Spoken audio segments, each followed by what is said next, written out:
President of India. Full text. In his first address to the country as president, Nath Kovind said India's unity and diversity was the key to its success.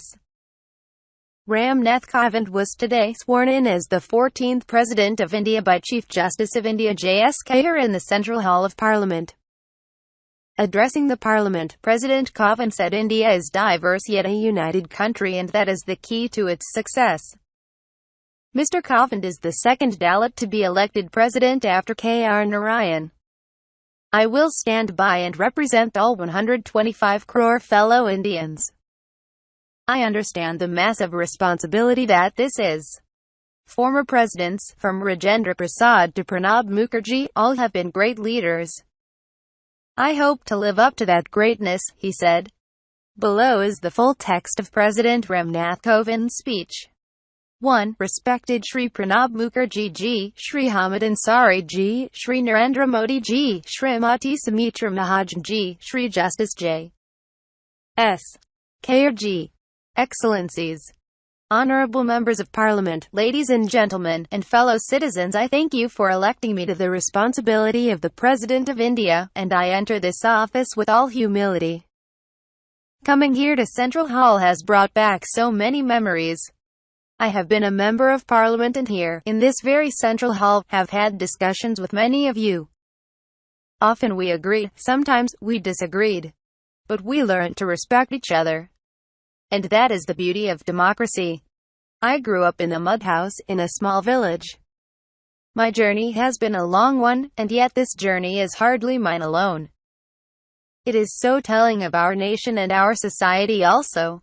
For all its problems, it follows that basic mantra given to us in the preamble to the Constitution, of ensuring justice, liberty, equality and fraternity, and I will always continue to follow this basic mantra.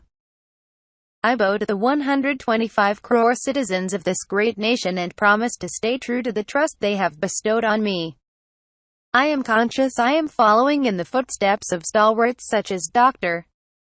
Rajendra Prasad, Drive. S. Radhakrishnan, Drive. A. P. J. Abdul Kalam, and my immediate predecessor, Shri Pranab Mukherjee, whom we address out of affection as Pranab Da. 2. Our independence was the result of efforts by thousands of patriotic freedom fighters led by Mahatma Gandhi. Later, Sardar Patel integrated our nation. Principal architect of our constitution Babasaheb Bhimrao Ambedkar instilled in us the value of human dignity and of the Republican ethic. These leaders did not believe that simply political freedom was enough. For them, it was crucial to also achieve economic and social freedom for millions of our people. We would be completing 70 years of our independence soon. We are also well into the second decade of the 21st century, a century that so many of us intuitively believe will be an Indian century, guided and shaped by India and its accomplishments. We need to build an India that is an economic leader as well as a moral exemplar. For us, those two touchstones can never be separate.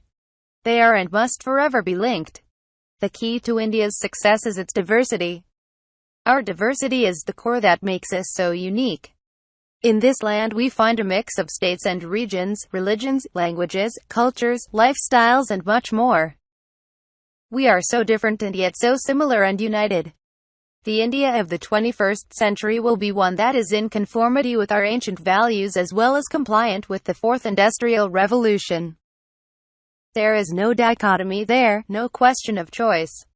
We must combine tradition and technology, the wisdom of an age-old Bharat and the science of a contemporary India. 3. As the Gram Panchayat must determine our consultative and community-based problem-solving, the digital republic must help us leapfrog developmental milestones. These are the twin pillars of our national endeavor. Nations are not built by governments alone. The government can at best be a facilitator and a trigger for society's innate entrepreneurial and creative instincts. Nation building requires national pride. We take pride in the soil and water of India, we take pride in the diversity, religious harmony and inclusive ethos of India, we take pride in the culture, heritage and spirituality of India. We take pride in our fellow citizens, we take pride in our work, and we take pride in the little things we do every day. Each citizen of India is a nation builder. Each one of us is a custodian of India's well-being and of the legacy that we will pass on to coming generations. The armed forces that protect our borders and keep us safe are nation builders. Those police and paramilitary forces that fight terrorism and crime are nation builders. That farmer toiling in the blazing sun to feed fellow citizens is a nation builder. And we must never forget that so much of our farm labor comprises women. 4. That scientist concentrating tirelessly in 24/7 to send an Indian space mission to Mars, or invent a vaccine, is a nation builder. That nurse or doctor helping the sick to recover and fighting disease in a remote village is a nation builder. That young person who founds a startup and becomes a job creator is a nation builder. The startup could be on a small farm, converting mangoes to pickles, or in an artisan's village, weaving carpets, or at a laboratory lit up by giant screens. That tribal and ordinary citizen striving to preserve our ecology, our forests, our wildlife, to push back climate change and to advance the cause of renewable energy, is a nation builder. That committed and driven public servant who works beyond the call of duty, whether on a flooded road, directing traffic, or in a quiet room, poring over detailed files, is a nation builder. That selfless teacher who equips young children and shapes their destinies is a nation builder. Those countless women who take care of families with so many other responsibilities, at home and work, and raise children to become ideal citizens, are nation builders.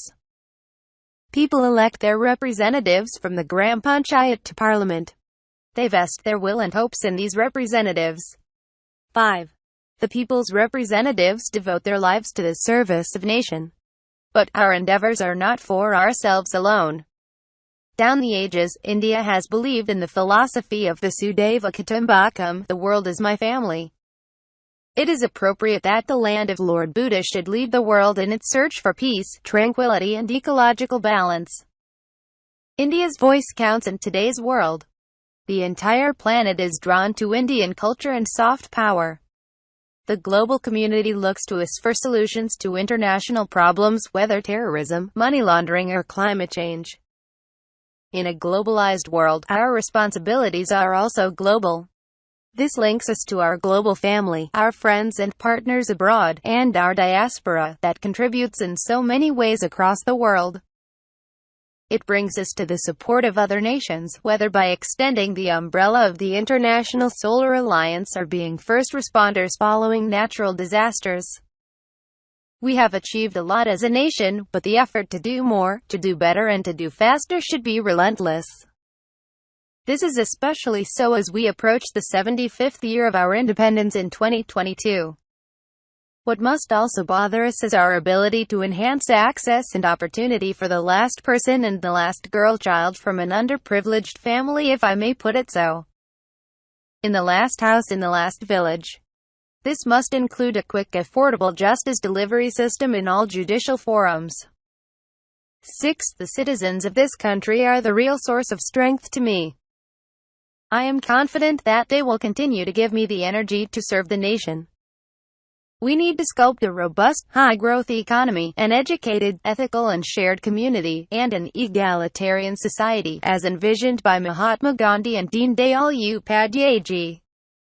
These are integral to our sense of humanism. This is the India of our dreams, an India that will provide equality of opportunities. This will be the India of the 21st century.